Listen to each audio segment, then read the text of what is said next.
Welcome to Simhapuri సంగతులు. నేను మీ ఆబిద్ హుసేన్. యావత్ ప్రపంచం కూడా పెహల్గాం దాడి గురించే మాట్లాడుతుంది. ప్రపంచం మొత్తం ఈ దాడిని ఖండిస్తుంది.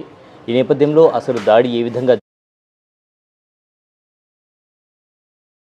జరిగింది, దాడి తర్వాత భారత్ ఎలాంటి స్టెప్స్ తీసుకోబోతోంది, ఈ విషయం గురించి మాట్లాడేందుకు మనతో పాటు రిటైర్డ్ వింగ్ కమాండర్ శ్యాంప్రసాద్ మనతో ఉన్నారు. వారితో మాట్లాడదాం. నమస్కారం సార్. నమస్కారం అండి. యావత్ దేశం కూడా ఈ దాడిని ఖండిస్తుంది, అటు ప్రపంచం మొత్తం కూడా దీని గురించే మాట్లాడుకుంటూ ఉన్నారు. ఈ నేపథ్యంలో అసలు ఈ దాడి ఏ విధంగా జరిగింది? ఇది ఒక తీవ్రవాద చర్య సార్. ఒక మూర్ఖమైన దౌర్భాగ్యమైన మానసిక స్థితి ఉన్న తీవ్రవాదులు చేసిన చర్య. దీనికి పాకిస్తాన్ పూర్తిగా సమర్థన ఇవ్వడం అనేది వాళ్ళు పాకిస్తాన్ ఏర్పడినప్పటి నుంచి చేసే పని. దీనికి తగిన శాస్తి జరగబోతోంది అతి త్వరలో. అంటే అతి త్వరలో దీనికి తగిన శాస్తి జరగబోతోంది అన్నారు. భారత్ నుంచి ఏ విధమైనటువంటి చర్యలు తీసుకోబోతుంది భారత్? ఇప్పుడు భారత్ ఆల్రెడీ మీరు చూస్తున్నారు కదా, మిలిటరీగా చర్యలు తీసుకోవడానికి సిద్ధమైంది. డిప్లొమాటిక్గా చర్యలు ఆల్రెడీ తీసేసుకున్నారు. డిప్లొమాటిక్ అంటే డిప్లొమాట్స్ని ఎక్స్పెల్ చేయడం, సిటిజన్స్కి వీసాలు ఇవ్వకపోవడం. మూడవది ఎకనామిక్గా ఇండస్ ట్రీటీని అబయన్స్లో పెట్టడం, తర్వాత అటారీ చెక్ పోస్ట్ని మూసివేయడం, ట్రేడ్ని ఆపేయడం. ఈ ఎకనామిక్ అండ్ డిప్లొమాటిక్ చర్యల వల్ల వాళ్ళు ఇప్పటికే గుక్క తిప్పుకోలేని పరిస్థితికి వచ్చేసారు. ఎందుకంటే నీళ్లు లేకుండా పొలాలు మంచి పంటలు పండవు, ఎండిపోతాయి. వాళ్ళ ఆహాకారాలు ప్రభుత్వం తట్టుకోలేదు. అక్కడున్న మిలిటెంట్స్ ఎంతమందిని ముగ్గురు వచ్చారండి, పిల్ల బచ్చాగాళ్ళు. వాళ్ళకి డ్రగ్స్ ఇచ్చేసి వాళ్ళు బ్రెయిన్ వాష్ చేసి మీరు 10,000 తీసుకోండిరా అని వాళ్ళ చేత సూసైడ్ బాంబర్స్గా తయారు చేయడం అంటే ఒకరోజు పని కాదు. రేపు మిలిటరీ చర్య తర్వాత దీనికి మొత్తం బాధ్యత పాకిస్తాన్ ప్రభుత్వం, పాకిస్తాన్ ఆర్మీ భరించాల్సి వస్తుంది. చాలా they have to pay very high price. అంటే ఎందుకురా ఇలా చేసాము అని బాధపడే సందర్భం పాకిస్తాన్కి ఉంటుందంటారా? డెఫినెట్గా యువత తిరుగుబాటు వస్తుంది. యువతలో కూడా పాకిస్తాన్ యువతలో ఖచ్చితంగా వాళ్ళని అక్కడ యువతే తిరుగుకుంటారని చెప్పి కూడా ప్రచారం విస్తృతంగా జరుగుతుంది. అక్కడ యువతే వాళ్ళకి బుద్ధి చెప్తారు సార్. రేపు ఇప్పుడు చూడండి, కాశ్మీర్లో మసీదుల నుంచి మెసేజ్లు వచ్చాయి, మేము కాశ్మీర్లము కాదు, ముందు ఇండియన్స్మి, తర్వాత కాశ్మీర్లమి, తర్వాత హిందువులమి, తర్వాత ముస్లిమ్స్మి. ఇది ఇండియా మీద, ఇండియన్స్ మీద పాకిస్తాన్ మిలిటరీ చేసిన చర్య అని కాశ్మీర్ మొత్తంలో నాకు తెలిసి మొట్టమొదటిసారిగా ఒక సమాజం నుంచి ఒక మార్పు మొదలైంది. అదే మార్పు పాకిస్తాన్లో మొదలు కాలేదని మనం ఎలా అనుకుంటాం? వాళ్ళు అక్కడ యువతకి ఉద్యోగాలు లేవు, వాళ్ళే తిరగబడతారు, చెప్పు దెబ్బలు కొడతారు. బంగ్లాదేశ్ ఏమైంది 1971లో? 2 ముక్కలైపోయింది పాకిస్తాన్. రేపు బలూచిస్తాన్ విడిపోతే 3 ముక్కలైపోతుంది, చిన్న భిన్నం అయిపోతుంది. ఆల్రెడీ తాలిబాన్ నుంచి వాళ్ళకి సమర్థన దొరకటం లేదు. ఆఫ్ఘనిస్తాన్ నుంచి తాలిబాన్ వాళ్ళు అటు సైడ్ ఖైబర్ పఖ్తూన్ఖ్వా అంటారు, ఆ ప్లేస్ ఆల్రెడీ వాళ్ళ కంట్రోల్లో లేదు. ప్లస్ బలూచిస్తాన్ వాళ్ళ దేశాన్ని వాళ్ళు కాపాడుకోకుండా 3-4 పంపించి ఒకరోజు ఆషామాషి వ్యవహారం, అల్లాటప్పా వ్యవహారం కాదు కదా. చావు దెబ్బ తినబోతున్నారు వాళ్ళు. Watch and wait. అంతేనా? రైట్. ఈ కల్ప్రిట్స్ ఎవరైతే ఉన్నారో, అంటే ఎవరైతే వీళ్ళకి ఏమైనా సహాయ సహకారాలు ఉండొచ్చా? 200 కిలోమీటర్లు దాటి వచ్చి చేశారు అని చెప్తూ ఉన్నారు కదా, దీనికి ఎవరికైనా సహాయ సహకారాలు అందించి ఉండేటువంటి అవకాశం ఉందా? డెఫినెట్గా సార్. ఇప్పుడు మన సొసైటీలో మన నార్మల్ లైఫ్లో కూడా తప్పు మనస్తత్వాలు ఉండేవాళ్ళు ఉన్నారు, తిక్క వ్యవహారాలు ఉండేవాళ్ళు, పిచ్చివాళ్ళు ఉన్నారు. లోకల్ సపోర్ట్ లేకుండా ఒక 3-4 పాకిస్తాన్ నుంచి ఏదో ప్రత్యక్షమై చెట్లు వెనక దాంకొని సినిమాలో చూపించినట్టు ఫైరింగ్ చేస్తారని నమ్మడానికి ఒక మాజీ సైనికాధికారి నాకు మనసు ఒప్పటంలా. Show me the proof that they just came out and shoot.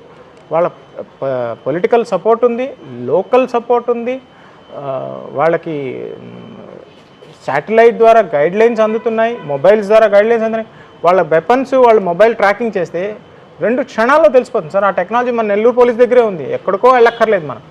మన నెల్లూరు కుర్రాళ్ళు చాలు తాటలు చేస్తారు వాళ్ళు. మన మొబైల్ మన నార్మల్ మొబైల్ షాప్ అని చెప్తే వాడు ట్రాక్ చేసేసి చెప్పేస్తాడు, ఎక్కడి నుంచి వచ్చారు, ఎప్పుడు వచ్చారు, ఎక్కడెక్కడ ఏమేమి తిన్నారు, స్విగ్గీలో ఆర్డర్ పెట్టారా, జొమాటోలో ఆర్డర్ పెట్టారా, 2 నిమిషాలు తెలిసిపోతుంది. ఒక 3-4 చేసిన పనికి మొత్తం Pakistan they have to pay price now and very high price. Right. అంటే మీరు పెహల్గాంలో వర్క్ చేశారు కదా, సో అక్కడ పరిస్థితులు ఏంటంటారు? అక్కడ భౌగోళికంగా చాలా సస్యశ్యామలమైన ప్రదేశం. అక్కడ ప్రజలు చాలా బాగా పండిస్తారు. ఎక్కడి నుంచో ఎక్స్పోర్ట్, యాపిల్ ఎక్స్పోర్ట్ కానీ, డ్రై ఫ్రూట్స్ కానీ చాలా ఎక్స్పోర్ట్ అవుతాయి. ప్లస్ అక్కడ నేను ఢిల్లీ నుంచి జమ్మూ నుంచి శ్రీనగర్ బై రోడ్ ప్రయాణించాను. అక్కడ ఒకప్పుడు పరిస్థితులు ఎలా ఉన్నాయంటే, మొత్తం సమాజం అంతా కూడా ఆర్టికల్ 370 ముందు against their state, against their own interest, against the country పనిచేశారు. ఇప్పుడు ఆ పరిస్థితులు లేవు. అక్కడ పరిస్థితుల్లో చాలా మార్పు వచ్చింది. అక్కడ అడ్మినిస్ట్రేషన్లో కానీ, అక్కడ ఐఏఎస్ ఐపీఎస్ పరిస్థితుల్లో కానీ, కాశ్మీర్ సర్వీసెస్లో కానీ, అక్కడ టీచింగ్ వ్యవస్థలో కానీ, అక్కడ పంచాయతీ వ్యవస్థలో కానీ చాలా మార్పు వచ్చింది. కరప్షన్ తగ్గిపోయింది. సో వాళ్ళకి తెలుస్తుంది, ఓహో వీఆర్ బెటర్ ఆఫ్. అక్కడ పిఓకేలో అడుక్కు తింటున్నారు సార్. అక్కడ ఇండస్ట్రీస్ లేవు, ఉద్యోగాలు లేవు. ఇక్కడ జమ్మూ కాశ్మీర్లో రాత్రిపూట మీరు శాటిలైట్లో చూస్తే తలతల్లాడిపోతూ ఉంటుంది కాశ్మీర్. అదే పిఓకేలో అంధకారంలో ఉంటుంది. ఇది ఎవరికి తెలీదా? ఇది అందరికీ తెలుసు. కానీ వాళ్ళకి ఏంటంటే టెర్రరిజం అనేది ఒక బిజినెస్ అయిపోయింది, ఒక మానసిక స్థితి. ఇదే స్టేట్ ఆఫ్ మైండ్. దాంతో they are not going to win, they are going to lose their country very badly. Right. Kashmiri యువతలో మార్పు వచ్చింది. నిన్న మొన్న మనం చూసాము అక్కడ యువత ఏ విధంగా ఈ పౌరులని కాపాడారు అనేది. అలాగే వాళ్ళు మా ప్రాణాలు పోయినా పర్లేదు, మాకు వచ్చినటువంటి పర్యాటకుల్ని మేము కాపాడుకోవాలి, వీళ్ళే మా ఆస్తి అన్న విధంగా వాళ్ళైతే చెప్తూ ఉన్నారు. రోడ్లు ఎక్కారు, నిలన్నారు. వాళ్ళు ఈ దాడిని ఖండిస్తూ ఉన్నారు, ఉగ్రదాడిని ఖండిస్తున్నారు. కార్గిల్ వార్లో పార్టిసిపేట్ చేశారు. కార్గిల్ వార్ నాటి పరిస్థితులు ఇప్పటి పరిస్థితులు కంపేర్ చేస్తే దీన్ని ఏమంటారు? చాలా మార్పు వచ్చింది సార్. సివిల్ సొసైటీలో కాశ్మీర్ సివిల్ పాపులేషన్ నుంచి ఇండియా తరఫున ఒక సానుకూల దృక్పథం ఏర్పడింది. అప్పుడు అంతకుముందు లేదు. ఎందుకంటే మన కరప్షన్ వల్ల, సిస్టమ్ పనిచేయడం వల్ల, it was a systematic failure of 75 years.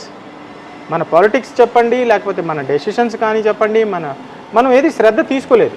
ఇప్పుడు పరిస్థితులు అలా కాదు. ఇప్పుడున్న ప్రభుత్వం 2014 ముందు నేను మిలిటరీలో ఉన్నాను, 2014 తర్వాత ఉన్నాను. ఇప్పుడు ప్రభుత్వం ఏంటంటే దేశ భద్రత ముఖ్యం, భారతీయులు ముఖ్యం, India first, make in India, whosoever it is, all those who are born in India are Indians.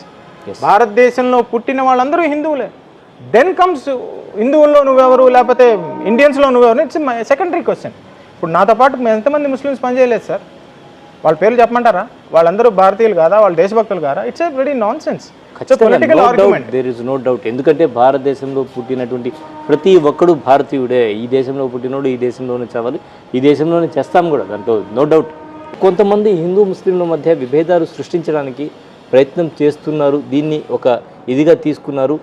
దానికోసమే ఈ పరిస్థితి తీసుకొచ్చారు. హిందువా ముస్లిమా అని అడిగారంటే ఆ పాకిస్తాన్ నుంచి ఈ విధంగా చేసి హిందూ ముస్లింలో ఇక్కడ కానీ విడగొట్టేసి వీళ్ళ గొడవ పెట్టిస్తే మనకు ఈజీగా ఉంటుంది అనే విధంగా ఏమైనా ఆలోచించి ఉండొచ్చా వాళ్ళు? చాలా కరెక్ట్గా అనలైజ్ చేశారు. ఇది ఒక సినిస్టర్ ప్లాన్. ఇది వాళ్ళు ప్యాంట్లు విప్పి చేయించారనే దానికి ఇట్స్ ఎ ఫ్యాక్ట్. ఎంక్వైరీలు అన్నీ బయటకు వస్తాయి. దాన్ని ఒక్కదాన్ని హైలైట్ చేయడం వల్ల వాళ్ళు అడిగిన దానికి, వాళ్ళు అనుకున్న ఆలోచనకి మనం వంత పాడుతున్నట్టు అయింది. మీరు ఒక మాజీ సైనికాధికారి, నేను ఆ మాట చెప్పకూడదు సార్, అయినా మీరు అడిగారు కాబట్టి ఇంత ఓపెన్ హార్ట్గా మనం నేను ఒక మాట అంటాను. ఈ ట్రోల్స్ చేసేవాళ్ళు, ఈ ట్విట్టర్లో పెట్టేవాళ్ళని ఒక 2 నెలలు పోయి మిలిటరీలో పనిచేయమనండి సార్, పోలీసులో పనిచేయమనండి, డాక్టర్స్గా పనిచేయమనండి, ఆర్మీలో, నేవీలో, ఎయిర్ఫోర్స్లో పనిచేయమని పరిగెత్తొచ్చేస్తారు. ఇన్ని కథలు చెప్పడం కాదు. Just carry a gun and do drill, you will come to know. హిందూ ముస్లిం గుర్తురాదు మాకు అక్కడ. దేశం ఫస్ట్, country first, my people next, I, me, my family last, always. Right, సూపర్గా చెప్పారు. సార్, నిజంగా ఒక ఎక్స్ మిలిటరీగా ఇప్పుడుండేటువంటి పరిస్థితుల్లో మీరు చాలా చక్కగా చెప్పారు. అంటే ఇప్పుడుండేటువంటి పరిస్థితుల్లో సమైక్యంగా ముందుకు వెళ్ళాల్సినటువంటి తరుణం. ఏదైతే మతాల మధ్య కానీ ప్రజల మధ్య విభేదాలు సృష్టించాలి అని పాక్ తీవ్రవాదులు, ఉగ్రవాదులు, పాకిస్తాన్ ఏదైతే కోరుకుంటుందో, ఇలా ఇక్కడ మనలో మనం గొడవ పడడం వల్ల మనకు నష్టం జరిగేటువంటి అవకాశం ఉంది. ఎట్టి పరిస్థితుల్లో కూడా సమైక్యంగా ఉండి ఈ తరుణాన్ని ఎదుర్కోవాలి. అదేవిధంగా ముందుంది ముసళ్ళ పండుగ అనే విధంగా ఏదైతే ప్రస్తుతం భారత ప్రధాని గౌరవనీయులు మోడీ గారు తీసుకునేటువంటి చర్యలు ఏవైతే ఉన్నాయో, త్వరలో పాకిస్తాన్కి ఖచ్చితంగా సినిమా ఉంటుంది. ఆ సినిమా వెయిట్ అండ్ సీ, వేచి చూస్తారు అని చెప్పి కూడా చెప్తూ ఉన్నారు retired wing commander Shyam Prasad గారు. ధన్యవాదాలండి. భారత్ మాతా కీ జై, జై హింద్. భారత్ మాతా కీ జై, జై హింద్.